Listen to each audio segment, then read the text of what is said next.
మిత్రమా, చెయ్యలేనని సంకోచిస్తున్నావా? నీ మీద నీకు అనుమానమా?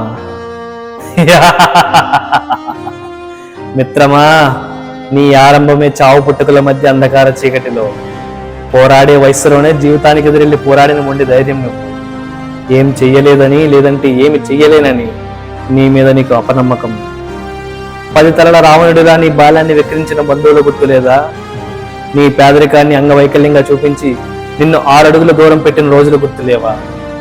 వాళ్ళ ఆడంబరాలతో నీ తల్లి స్థాయిని తూకంలో వేసి తనని అమర్యాదపరిచిన గొంతులు గుర్తులేవా? లేదంటే పరిస్థితులు నన్ను బలహీనపరుస్తున్నా ఎదురెళ్ళి గెలవటం నీకు తెలీదా? మిత్రమా, ఇది తిరిగివ్వాల్సిన సమయం. ఇప్పుడెందుకు ఈ సంకోచన?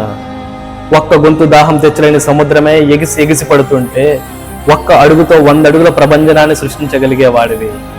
నీ వంశ చరిత్రను తిరిగి రాయగలిగే కలేజా ఉన్నవాడివి. ఆగొద్దు మిత్రమా, ఆగొద్దు. పర్వత శిఖరాలు నీ పాదాల కిందకు వచ్చే వరకు, నీ చేతులు ఆకాశ పంచులు తాకే వరకు, విజయం మోకాళ్ళ మీద కూర్చొని నీకు బానిసలని ఒప్పుకునే వరకు ఆగొద్దు మిత్రమా, ఆగొద్దు.